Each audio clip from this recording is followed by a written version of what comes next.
Hey there folks, welcome to Spectrum Pulse. We talk about music, movies, art, and culture.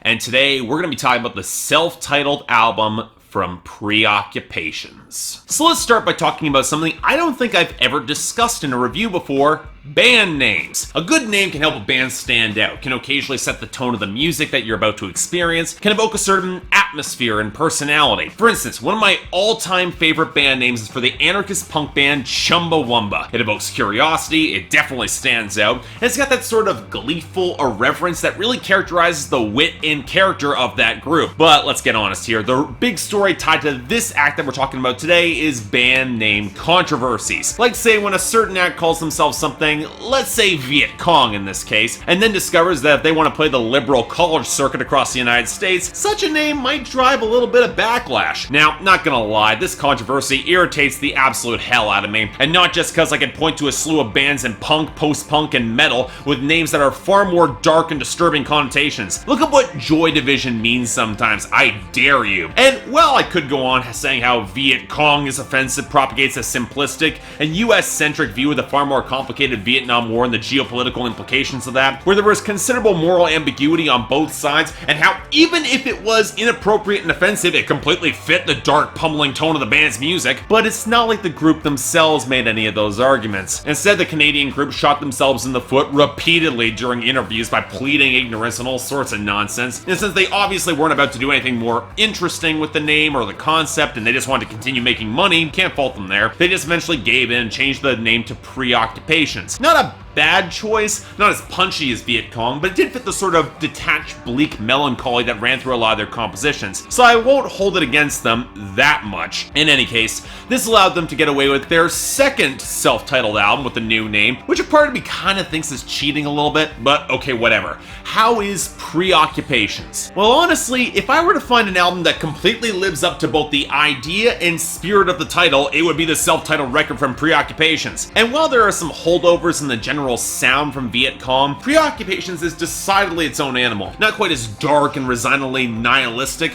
but still methodical in its precisely constructed degeneration. You could even say it's a step towards more melodic or even hook-driven songs, but on the other hand, the elements of drone that have always remained behind the seething post-punk have taken a lot more prominence, which contributes to a record that flows in awkward spurts and feels midway between The Cure and Tim Hecker. So it's definitely an odd listen, but does that make it a good one? Well, kind of tough to say, especially as I don't find this record as impactful immediately as Viet Cong from last year, or the early women releases before that band. And the place where we need to start with that is the production and instrumentation, because like between Women and Viet Cong, there is very much a break in the sound between this record and the one from 2015, with enough traits to be still recognizable as a similar act, but the textures used are considerably different. For one, it's nowhere near as heavy and noisy and upfront. The guitars are no longer swollen with crushing feedback, the vocal pickup is a lot cleaner, a lot more towards the front of the mix, and the bass lines, well, actually the grooves either fall into stiff rigidity with the lockstep percussion,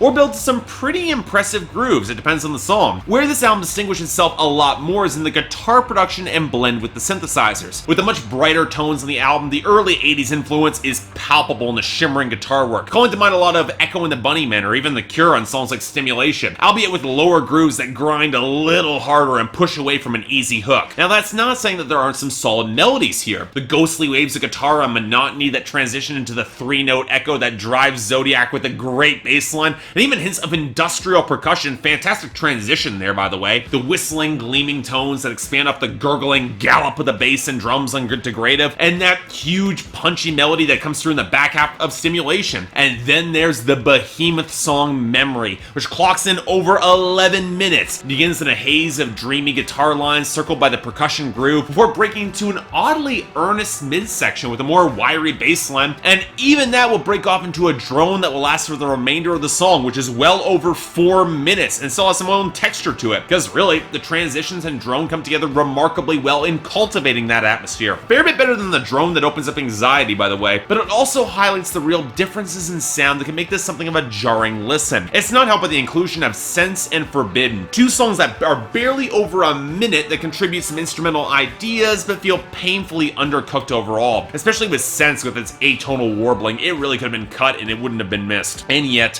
for as dour as this album can occasionally feel, it's not a monochromatic experience, or even a depressing one, or even one lacking in momentum. Most of that is courtesy of the stark and well-defined percussion backing up more of the melodies, but the other part is frontman Matt Flegel, whose vocal tone has always been a little bit difficult for me to describe. On this album though, he balances out languid, clinical control with deeper, Michael Gira-esque tension that gives you the impression he's holding back a much darker force that could cut loose at any time. Now, one thing to note is that he's not as sarcastic in his delivery as he was with Viet Cong. Still detached, but you can tell that there's a little bit more investment here. And the duet with Dan Beckner on Memory, whose tones are a lot lighter and more earnest, their interplay adds a really fascinating dynamic to that song. One of the reasons it works so well is probably my favorite track here. But to explain all that, we need to get to the lyrics and themes. And remember when I said that the title of this album encapsulates the idea and nature of the album? Well, it comes through most here, especially the language that's used. Flegel's writing's always felt clinical in its approach, almost academic in its statements, but it seems like the fragments of humanity that they leave him a little bit flummoxed and uncertain on this album. He can approach anxiety with a sort of borderline detachment you would expect out of an office or a doctor, but it's very clear things are starting to slip out of his control. Hell, for as much as Degraded could be a dead ringer for describing a breakup as conscious uncoupling, it's clear that some emotion is actually still slipping through here. There is still some pain. Both Monotony and Zodiac are pictures when faced with the static realities of boredom, or where everything is determined, there is unease and shifting beneath it to break out of that cycle. And Stimulation makes that sense of no control all the more blatant, showing how to mislead and paralyze with an overload of information and stimulation. To quote the song, being comatose in unfamiliar ways. And that's one of the reasons why Memory is such a powerful and heartbreaking song. As we watch Dan Beckner's character seemingly lose his mind and memory, with Flegel playing the passive observer whose comments fall midway between a strange blend of analysis,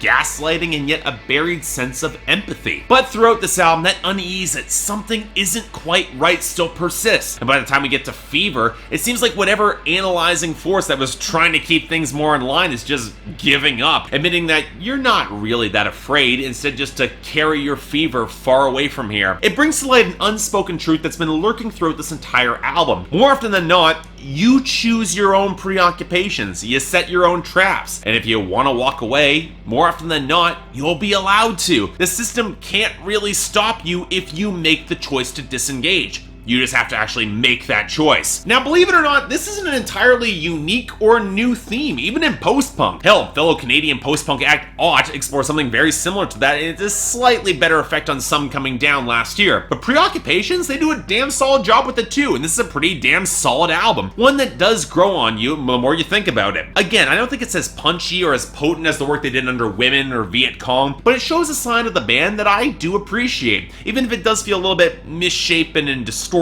For me, light 7 out of 10 and a recommendation, especially if you're a post-punk fan. Otherwise, it's not an easy listen, especially if you're not into drone, but it is a thought-provoking one, so I'll promise you that. Check it out. So yeah, thanks a lot for watching. Like to like and subscribe, I'd be more than grateful. Got the poll up here. I can imagine this review might be a tad polarizing. I mean, Women had a really good critical reputation, and Viet Cong did too. So I'm curious what you guys thought, whether or not it transitioned well coming out of those acts.